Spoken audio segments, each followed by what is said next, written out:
김건희 여사의 모친과 같이 사업을 하는 사업 파트너 겸 그 동거인 김충식 회장이라는 김충식 회장에 대한 보도를 하고 있죠. 장로님이시고 이제 회장님인데 그분이 지금 이제 사우디아라비아와 관련된 이런 사업 그런 비리부터 시작해서 일부러 사우디에 져줬다고 말을 한 증언이 우리를 충격에 빠뜨리고 있지 않습니까? 그리고 그의 오빠 김진우 씨가 총 매니저가 돼가지고 이런 가족들이 또 비선 라인으로 작용을 하고 김건희 여사의 모든 또 커머나 컨텐츠 직원들이 거기 또 총무비서관실의 관저팀이나 또 다른 팀으로 이렇게 또 거기 이제 임명을 받아서 거기서 일을 하고 있고 이러기 때문에 아마 대관령 휴게소라고 미식령 휴게소라고 과거에 오래전에 거기 휴게소를 운영했지 않습니까? 네. 그때 이 사진이나 그때 운영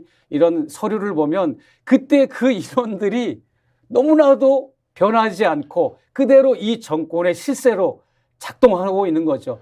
김진우, 또 김충식, 최은순, 뭐 김건희 이런 이름들이 그때 이사장, 뭐 회장 다 거기 등재가 돼 있는데 그 사람들이 지금 대통령실에 다 작동이 되고 있는 이것도 지금 하나씩 이제 껍질이 벗겨지고 있는 상황이지 않습니까? 자, 그 말씀을 보태어서 제가 질문을 좀 드리면 윤석열 대통령이 이런 사실을 알고 있다고 보십니까? 당연히 알고 있죠. 당연히 알고 있다. 예, 그런데 알고 왜 있죠. 통제하지 않습니까? 그러니까 윤석열 대통령은 우리가 생각하는 보통 부부 사이의 그런 관계가 아닙니다. 네. 보면은 묘한 부부 관계죠. 그냥 김건희 여사한테 잡혔다, 뭐 그냥 제압당했다, 김건희 여사가 드세니까 끌려온다 이런 정도가 아니라 알 수 없는 그런 관계인 거죠. 경제 공동체를 넘어서는 어떤 이익 공동체를 넘어서는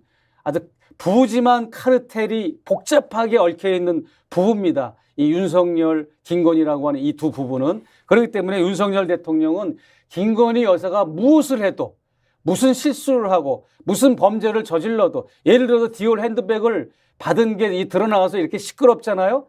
당신 왜 그거 받았어 하면서 나무래고 야단을 칠 수 있는 상황이 아닌 거예요. 그렇게 거의 가스라이팅 수준까지 된 거죠. 부부지간이지만. 현실 정치라는 것이 현실 정치에서 대통령으로 당선되고 영부인으로 위치가 정해지면 그 이전의 상황이 말씀하신 대로 우리가 보통 예상하기 어려운 아주 특수관계라고 하더라도 이제는 매우 공적이고 대한민국을 대표하는 최고 지도자의 자리에 올라서 국정 운영을 하지 않습니까? 그때도 부인이 김건희 여사가 직접 대통령을 직접적으로 이렇게 통제 또는 상위에 있을 수 있다. 이것도 우리가 상식의 눈으로 보니까 설명이 안 되는 겁니까? 두 분의 세계에서는 실제로 그렇다고 확신을 하시는 거죠.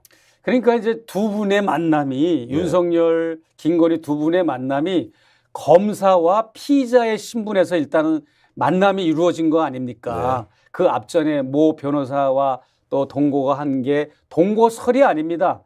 동거한 게 사실이고 그리고 그 다음에 윤석열 검사를 만나서 검사와 피의자의 관계로 만나서 동거를 하고 그때 이 도이치모터스 주가 조작 사건이 발생한 거예요. 그리고 이제 그 이듬해 결혼을 했거든요. 결혼식을 올렸잖아요. 검찰청 강당에서.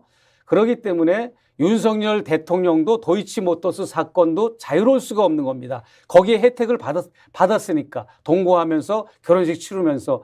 그렇기 때문에 윤석열 대통령과 김건희 여사는 우리가 상식적으로 아는 그런 일반 부부관계가 아닙니다. 자, 그러면 제가 이제 이 질문 드리겠습니다. 지금 현재 명품백 수수 문제 그리고 뭐 양평 게이트 문제도 있고 여러 가지 얘기들이 있음에도 불구하고 김건희 여사와 관련된 것은 어떤 것도 누가 발언을 하더라도 대통령이 불같이 화를 내면서 이 문제는 절대로 또는 성역이기 때문에 침범 또는 접근해서는 안 된다고 하는 것이 일설입니다만 제가 질문을 좀 드리면 만에 하나 이것이 뚫히게 되면 앞으로 터질 문제는 도무지 상상할 수 없을 정도로 많은 것들이 대기하고 있기 때문에 아예 진입 자체를 막아야 한다. 그렇지 않으면 감당할 수 없는 사태가 벌어질 수 있다. 이런 얘기가 나오고 있습니다. 맞습니다. 그게 맞고 저도 예를 들어서 뭐 조선일보가 여사를 사조로 보내야 된다 뭐 이런 사설도 나왔지 않습니까?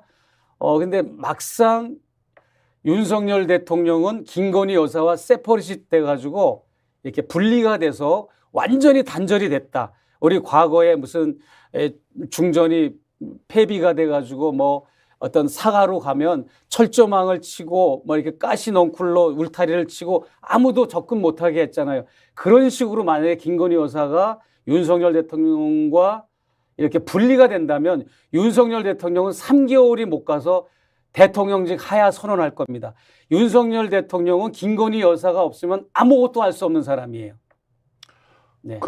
혹시 근거 있는 얘기입니까? 아니면은 지금 종합적으로 상황을 지금까지의 모든 상황, 예. 대통령 되기 전, 예. 후보자 시절 전, 그때 이미 수많은 이제 어떤 의혹들이 나왔고 또 해명된 것도 있고 밝혀진 것도 있는데 그분들이 이제 검찰 권력을 가지고 있기 때문에 경찰이나 검찰의 조사를 안 받고 수사를 안 받아서 이게 결론이 안 났다 뿐이지 이미 거의 뭐 확실한 증인들이 이런 어떤 논리적으로 이제 밝혀진 게 많은데 어찌됐든 과거를 볼 때나 대통령 취임에서 지금까지 모든 걸 봤을 때 윤석열 대통령은 본인이 할 수 있는 게 없습니다. 김건희 여사가 다 거기에서 조언과 자문과 이런 부부로서의 어떤 남편의 어떤 국정에 무슨 그런 역할을 해주는 걸 넘어서서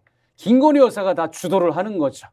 모든 국정을. 제가 유력한 정치인으로부터 네. 실제 들었던 얘기인데 네. 대통령 선거 과정에서 김건희 여사 문제가 불거졌을 때 반드시 짚고 넘어가고 해결해야 될 사안들을 가지고 대통령 후보와 직접 대화를 했는데 만약 그 문제를 지금 제안했던 내용까지를 해야 한다면 대통령 후보 하지 않겠다고 얘기했답니다. 그래서 그 얘기를 했던 사람이 너무 놀라가지고 이것은 어느 선까지를 넘어가면 안 되는구나 라는 얘기를 제가 들어서 예. 지금 현재 윤석열 대통령이 김건희 여사 문제와 관련해서 사과해야 한다 또는 뭐 사과로 나가야 한다라고 하는 것들은 결국 대통령과 영부인의 관계로 봤을 때는 절대로 수용할 수 없는 것이다. 네. 이렇게 결론을 낼 수밖에 없다는 말씀이죠. 그렇습니다. 그러니까 윤석열 대통령은 김건희 여사의 손아귀에 있는 거라고 보시면 내 손 안에 있소이다. 이렇게 보시면 되는 거죠. 절대적인 겁니다. 이거는 제가 볼 때는. 참 제가 이제 네. 너무 보통 사람으로 살아서 그런지 모르겠는데 제 주위에 그런 사람을 제가 거의 본 적이 없습니다. 저도 본 적이 없죠. 저도 목회하면서 예. 수많은 이 교인들을 보고 많은 사람들을 또 대하고 네트워크가 있지 않습니까? 정말 독특한 케이스입니다. 윤석열, 김건희 이 두 부부는. 자,